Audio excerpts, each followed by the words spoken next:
Assalamualaikum warahmatullahi wabarakatuh. Perkenalkan, nama saya Nurul Badriah dengan NIM 1907147. Di sini saya akan mempresentasikan tentang peranan visual dalam public speaking. Dr. Albert Mahrabin yang merupakan psikolog terkemuka di University of California ini mengidentifikasi efektivitas komunikasi atau elemen komunikasi personal. Di sini, Dr. Albert Mahrabin mengemukakan 3 elemen, yaitu 50% visual yang merupakan penampilan atau body language, terus 38% vokal yang merupakan suara dan nada, terus 7% verbal yang merupakan kata-kata. Jadi, visual dalam public speaking ini ketika kita menyampaikan informasi dalam aspek nonverbal dari nada suara dan bahasa tubuh ini sangat mempengaruhi pesan verbal yang sebenarnya. Terus bahasa tubuh membawa pengaruh sangat besar terhadap kekuatan public speaking. Bahasa tubuh ini menguatkan pesan yang kita sampaikan saat melakukan public speaking.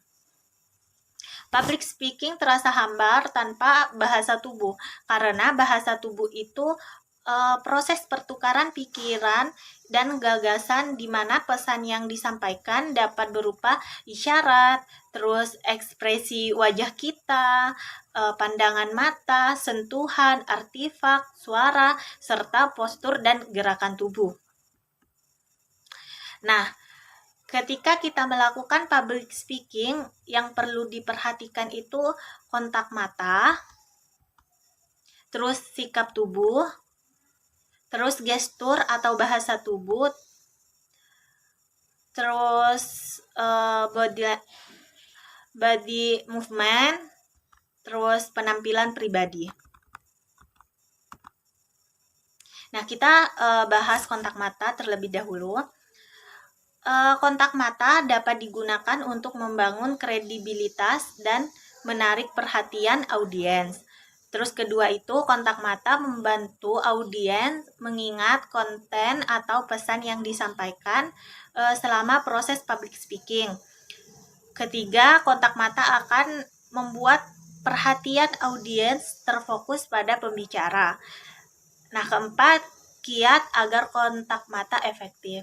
Seperti apakah kontak mata yang efektif itu? Yaitu begitu berada di hadapan audiens, segera mainkan kontak mata. Kedua, menyaksikan seluruh hadirin di setiap sudut ruangan. Jangan melakukan kontak mata hanya ke beberapa orang saja atau orang yang kita kenal. Terus terakhir, mencoba mengingat pembukaan dan penutupan public speaking sehingga dapat membangun koneksi. Nah, ketika kita melakukan public speaking ini, kontak mata ini untuk memudahkan kita mendapatkan respon dari audiens. Karena kita dapat melihat apakah audiens ini tertarik atau tidak, mengerti atau tidak apa yang kita sampaikan. Kedua, sikap tubuh. Postur atau sikap tubuh adalah posisi yang kita asumsikan baik secara sengaja maupun karena kebiasaan. Dalam situasi formal, posisi terbaik adalah tegak yang mana menunjukkan profesionalisme dan kredibilitas. Terus dalam situasi informal, posisi cenderung lebih santai, akan tetapi posisi kepala tetap harus tegak menghadapi audiens. Nah, ketika kita melakukan public speaking, sikap tubuh kita ini berfungsi untuk menambahkan efektivitas pembicara, bisa dilakukan dengan tepat dan tepat pada posisinya. Terus, public speaking merupakan aktivitas dan komunikasi nonverbal yang dilakukan secara bersamaan. Ada beberapa jenis bahasa tubuh yang harus dipahami dan dilakukan saat public speaking. Jadi ketiga ini gestur atau bahasa tubuh. Yang mana gestur adalah gerakan lengan dan tangan. Terus tangan dan lengan adalah alat bantu visual yang paling andal dan mudah digunakan. Terus gerakan yang berlebihan justru akan merusak fokus audiens. Gerakan tangan dan lengan yang bervariasi dapat meningkatkan efektivitas public speaking. Nah, bahasa tubuh adalah komponen penting dalam public speaking.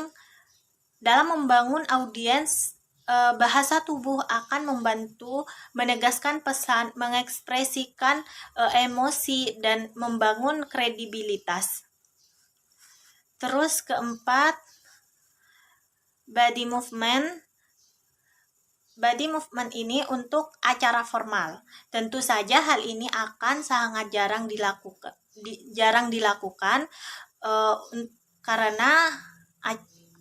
karena body movement ini untuk acara yang formal. Terus untuk acara non formal, berjalan dari satu tempat ke arah yang lain akan membuat suasana tidak monoton baik bagi pembicara maupun audiens. Terus gerakan bisa dilakukan saat pembicara ingin menekankan poin penting saat public speaking. Akan tetapi gerakan sebaiknya dihindari bagi pemula. Hal ini dikarenakan dapat meningkatkan kecemasan atau kegugupan sehingga dapat berimbas pada aspek yang tidak kalah penting, yaitu vokal. Nah, body movement ini gerakan tubuh yang membuat setiap kalimat yang diucap menjadi lebih jelas dan juga tegas. Terus terakhir, penampilan pribadi. Penampilan pribadi ini merupakan aspek yang sangat penting saat melakukan public speaking karena dapat menambah percaya diri sebagai pembicara. Nah, guna pakaian yang nyaman, terus bersih dan cocok untuk acara yang dihadiri. Pakailah dan penampilan memberikan kesan penting kepada audiens untuk menilai tentang kepribadian, kompetensi, dan kredibilitas sebagai pembicara. Terus pedoman penampilan. Ada beberapa pedoman penampilan, yaitu untuk presentasi informal, terus untuk presentasi perusahaan, yang terbaik adalah pakaian polos. Terus pilihlah sepatu yang tepat, beri perhatian ekstra pada kerapian, terus jangan kikuk.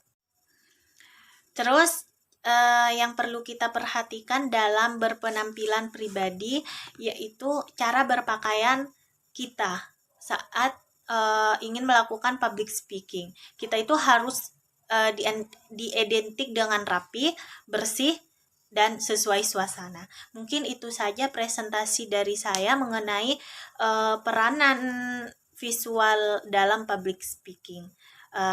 Terima kasih. Wassalamualaikum warahmatullahi wabarakatuh.